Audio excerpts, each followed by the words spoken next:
যে এটা ওপেন থাকা ভালো, যে দলীয় প্রধান ইচ্ছা করলে প্রধানমন্ত্রিত্ব নিতে পারেন যদি পার্লামেন্টারি পার্টিতে ডিসাইড হয়। একই ব্যক্তি প্রধানমন্ত্রী, সংসদ নেতা এবং দলীয় প্রধান এই একাধিক পদে থাকতে পারবেন কিনা। বিস্তারিত আলোচনা শেষে অধিকাংশের মধ্যে একটা মতামত এসছে যে প্রধানমন্ত্রী এবং তার সাথে সংসদ নেতার ভূমিকাটা প্রায় অঙ্গাঙ্গিভাবে জড়িত। এই দুই ক্ষেত্রে একত্রে প্রধানমন্ত্রী এবং প্রধানমন্ত্রী লিডার অফ দি হাউস থাকতে কোনো অসুবিধা নেই। এক্ষেত্রে মোটামুটি যেটা আমি কনসেনসাস দেখেছি যে প্রায় সকলেই একমত। কিন্তু দলীয় প্রধানমন্ত্রী হতে পারবেন কিনা এই ক্ষেত্রে কিছু বিতর্ক হচ্ছে।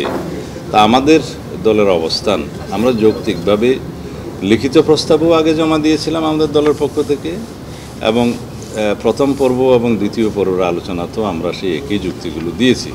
তার মধ্যে আপনাদের মাধ্যমে জাতিকে জানানোর জন্য কয়েকটি যুক্তি আমি আপনাদের মাধ্যমে উপস্থাপন করতে চাই। পৃথিবীর গণতন্ত্রের সূতিকাগার হিসাবে আমরা যুক্তরাজ্যের উদাহরণটা দিয়ে থাকি। সেখানেও দলীয় প্রধান এবং প্রধানমন্ত্রী একই ব্যক্তি হয়ে থাকেন।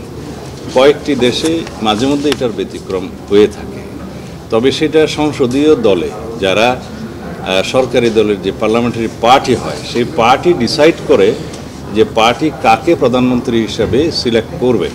সেটা কোনো ইলেকশন প্রসিডিওর নয়। যারা মেজরিটি পার্টি হয় পার্লামেন্টে অথবা জোট হয়, তারা পার্লামেন্টারি পার্টি ফর্ম করে তারা ডিসাইড করে কোন ব্যক্তি প্রধানমন্ত্রী হবেন। এখন সেই ব্যক্তি যদি কোনো একটা দলের প্রধান হন, সেই ক্ষেত্রে তাকে এটা অযোগ্য ঘোষণা করা হয় না বা অযোগ্যতা থাকে না। কারণ এটা একটা ডেমোক্রেটিক প্র্যাকটিস যে ডেমোক্রেসিতে কোনো ব্যক্তি প্রধানমন্ত্রী হলে তাকে অপশন হিসেবে কোনো রাজনৈতিক দলের প্রধানের পদটা ছাড়তে হবে, এরকম কোনো প্র্যাকটিসটা সাধারণত দেখা যায় না। দুই একটা ক্ষেত্রে এক্সেপশন থাকতে পারে, কারণ এটা একটা তার ডেমোক্রেটিক রাইট যে দলীয় প্রধান হওয়ার কারণেই কি তাকে প্রধানমন্ত্রীর পদে যোগ্যতা ঘোষণা করা হচ্ছে, এরকম একটা প্রশ্ন আসতে পারে। আর দলীয় প্রধান যে সবসময় প্রধানমন্ত্রীর পদ অলঙ্কৃত করবেন এমন তো কথা নয়।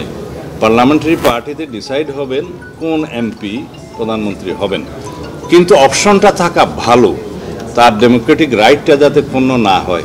যে ব্যক্তি দলীয় প্রধান হন তার যাতে রাইটটা অক্ষুণ্ণ থাকে যে তিনি ইচ্ছা করলে প্রধানমন্ত্রী তো পদ নিতে পারেন।